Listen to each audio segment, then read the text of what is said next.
안녕하세요. 우리 집 주치의의 박사영입니다.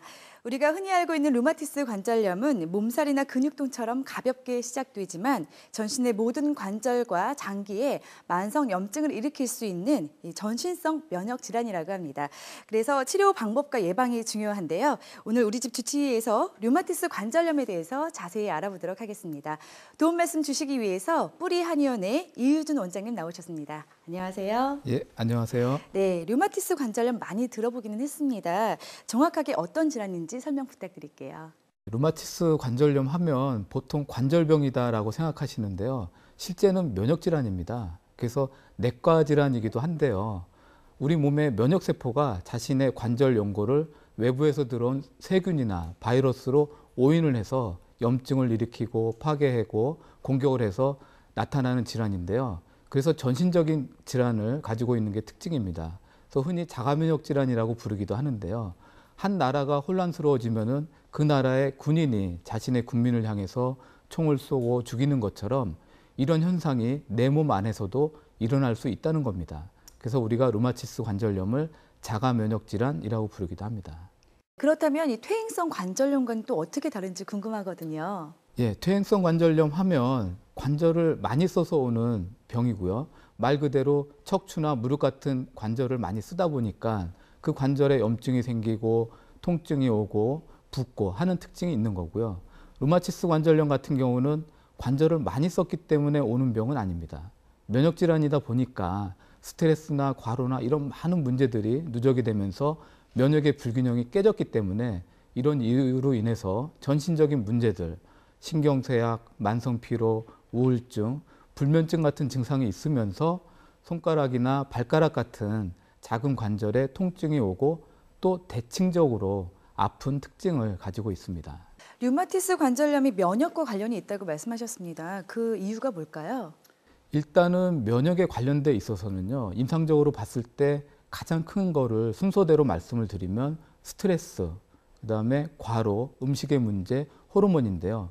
스트레스 같은 경우는 남편과의 갈등, 고부간의 갈등, 해결할 수 없는 이런 관계의 갈등 같은 것으로 마음고생을 오랫동안 하다 보면 면역의 균형이 깨지는 경우가 생기고요.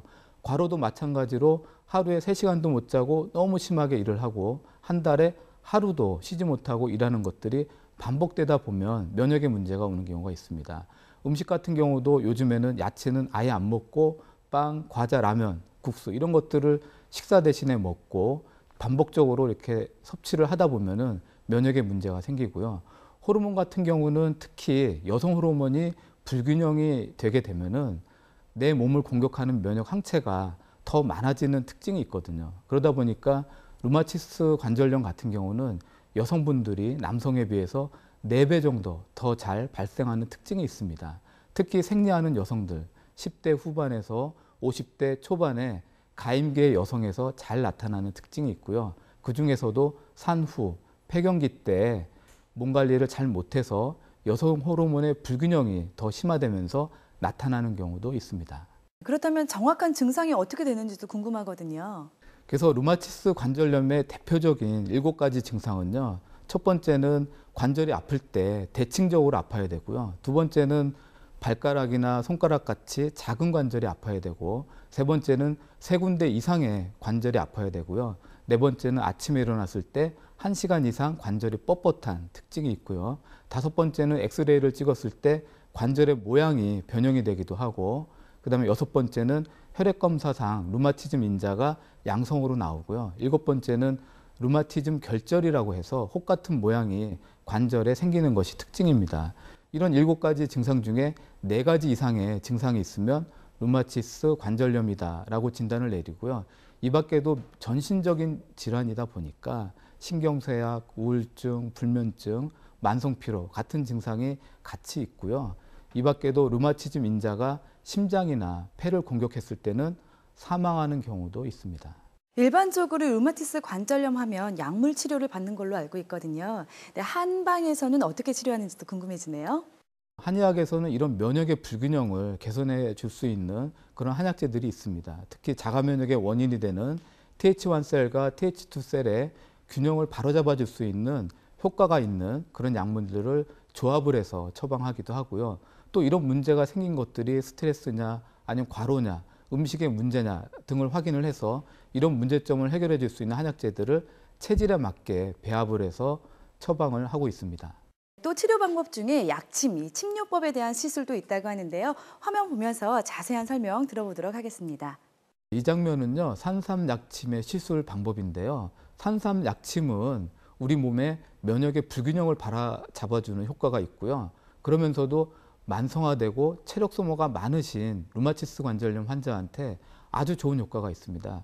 그리고 이 장면은요, 봉독약침 치료법인데요. 봉독은 사실은 많은 분들이 알고 계시는데 진통과 소염에 효과가 있고요. 제가 연구한 내용에 의하면 봉독은 면역세포 중에서도 조절T 세포를 증강시켜주는 효과가 있습니다. 이를 통해서 자가 면역의 문제를 개선해주는 효과가 있는 것으로 확인이 되었고요. 많은 약침 요법이 있는데요. 루마티스 관절염의 치료에 있어서 아주 좋은 효과를 보고 있습니다.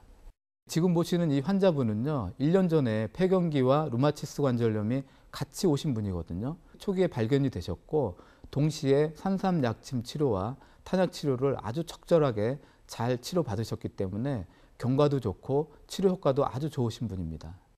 손가락 마디가 아파서 이불을 끌어당길 수가 없었어요. 잠자고 일어나면 손가락 관절이 뻣뻣해져서 병을 열 수가 없이 아팠고 밤에는 열이 나고 화끈거려서 잠을 편안하게 잘 수가 없었어요. 남들은 춥다고 하는데 저는 많이 덥고 열나고 화끈거려서 많이 힘들었어요.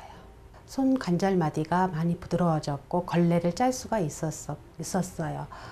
밤에도 잠이 편안하게 잘 수 있고 마음도 편해져서 많이 몸이 부드러워진 것 같았어요. 화면 보시면서 이 치료 방법과 또 환자분의 이야기까지 한번 들어봤는데요. 이 밖에 다른 치료법도 있나요?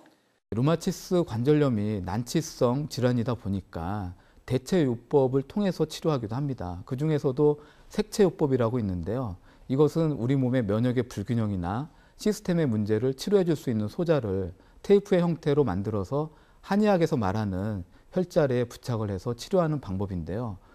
비침습적인 방법이면서도 아주 좋은 효과를 내고 있습니다. 마지막으로 생활 속에서 루마티스 관절염을 예방할 수 있는 방법이 있다면 설명해 주시죠. 사람이 살다 보면 너무나 힘들고 고통스럽고 그런 순간이 있거든요.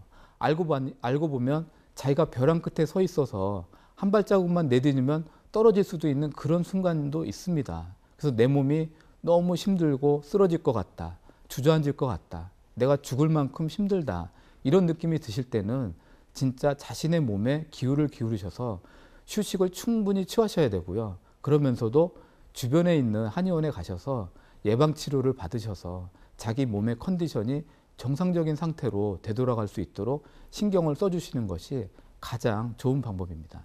말씀하신 대로 예방과 치료에는 적절한 때가 있다고 합니다. 조금이라도 증상이 느껴지신다면 미루지 마시고 진단 받아보시는 것이 좋을 것 같습니다.